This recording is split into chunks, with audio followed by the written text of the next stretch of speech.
दोस्तों मेरे पास जितने भी क्वेश्चंस आते हैं ना, उसमें से सबसे कॉमन जो क्वेश्चन रहता है वो ये रहता है कि सर इतने साल हो गए नौकरी करते हुए, अपना बिजनेस शुरू करना चाहता हूँ लेकिन रिस्क लेने की हिम्मत नहीं है। तो उसका आपको आज सोल्यूशन बता देता हूँ। इस पेज को सब्सक्राइब कर लीजिए। दोस्तों जब भी आप जॉब कर रहे हैं और बिजनेस शुरू करना चाहते हैं, बिजनेस में रिस्क होगा, there is no doubt about it. लेकिन आपको उसकी शुरुआत कैसे करनी चाहिए उसका आपको अंदाजा दे देता हूं। There is a 360 degree process that you need to understand. सबसे इंपॉर्टेंट होता है कोई भी बिजनेस शुरू करने के लिए आप ये डिसाइड कर लीजिए कि मुझे करना क्या है। मैं अज्यूम करके चल रहा हूं कि आप एक रेस्टोरेंट शुरू करना चाहते हैं अपने जॉब के बाद। तो आपको क्या करना चाहिए? सबसे पहले आपको उस बिजनेस को एज अ कस्टमर एक्सपीरियंस करना चाहिए। मैं गुड़गांव का एग्जांपल ले लेता हूं। फॉर एग्जांपल आप गुड़गांव में जॉब करते हैं, गुड़गांव में आप रेस्टोरेंट ओपन करना चाहते हैं, तो आप ये तो आइडेंटिफाई कर ही सकते हैं कि रेस्टोरेंट गुड़गांव के कौन से पार्ट में सबसे ज्यादा है। For example sector 29 and sector 14 का आप एग्जांपल ले सकते हैं। आप जॉब कर रहे हैं, इवनिंग में 2-3 घंटे तो आप फ्री होते हैं, एज अ कस्टमर तो आप इन मार्केट्स में जा ही सकते हैं। इवनिंग में डेली आप 15 डेज का स्केड्यूल बना लीजिए कि मुझे डेली इन मार्केट्स में जाके चाहे थोड़ा बहुत कुछ खा के आना है, लेकिन मुझे डिफरेंट रेस्टोरेंट्स में जाना है।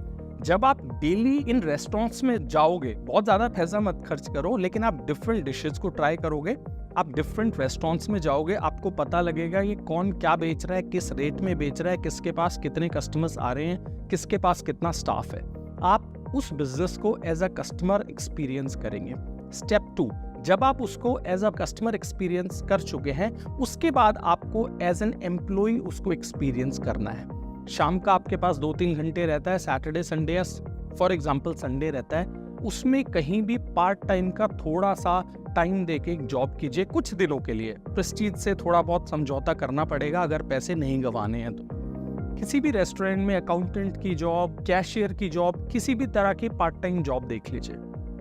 जब एज एन एम्प्लॉय आप किसी भी रेस्टोरेंट के काउंटर पे बैठेंगे, आप देखेंगे 50 लोग आपके पास आएंगे, किस तरह के क्वेश्चंस पूछ रहे हैं, प्राइसिंग के बारे में वो क्या कह रहे हैं, तो आप एज एन एम्प्लॉय उस बिजनेस को देख पाएंगे कि बिजनेस में क्या चैलेंजेस होते हैं। थर्ड स्टेप आता है बिकमिंग अ शॉपकीपर। आपने अब दुकान खोलनी है, लेकिन दुकान खोलने के लिए शुरू में ज्यादा इन्वेस्टमेंट नहीं करना। क्या करेंगे? छोटी मोटी कोई जगह देखेंगे किसी शॉप के बाहर, और सैटरडे संडे वहां पे हम कुछ छोटा मोटा खाने के लिए लगाएंगे, वहां पे हम स्टाफ लगा सकते हैं। अब आप सोचेंगे कि स्टाफ लगाएंगे तो स्टाफ तो मेरा पैसा खा जाएगा, मेरे को पैसा नहीं देगा।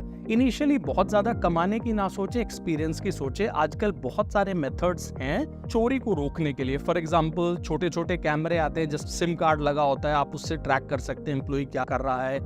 आपने प्लेट्स आप अपनी दे सकते, कोई भी मार्किंग करके, तो आपका जो एम्प्लॉय है उसी प्लेट में कस्टमर को सामान देगा, तो आपको पता रहेगा कि 30 प्लेट्स इसने बेची है 100 रुपए पर प्लेट के हिसाब से। फॉर एग्जांपल छोटी छोटी 2-3-4-5 हजार तक की मशीन्स आती है जिसको आप फोन से कनेक्ट करके और उस पर रिपोर्ट्स वगैरह देख सकते हैं। तो इस तरह से आप चोरी को कुछ हद तक कंट्रोल कर सकते हैं। आपका स्टाफ आपको सेल करके देगा, आपको थोड़ा अंदाजा रहेगा यार इस मार्केट में मैं शाम को 2 घंटे अपना स्टॉल लगा रहा हूँ या सैटरडे संडे लगा रहा हूँ, तो मेरी डेली की 4,000, 5,000, 6,000 की सेल हो रही है। आपको अंदाजा आ जाएगा कि अब मैं किस रेंट तक की दुकाएगा। अब जब आप वहां पे शॉप ओपन करेंगे तो उसको फेल होने के चांसेस बहुत कम होंगे, क्योंकि आप पार्ट टाइम वहां पर काम कर चुके हैं। अब इस शॉप को कुछ दिन चलाएं, जब वो शॉप एस्टैब्लिश हो जाए, वहां से आप अच्छा खासा पैसा कमाने लगे, तब आप अपनी जॉब को क्विट करके उस बिजनेस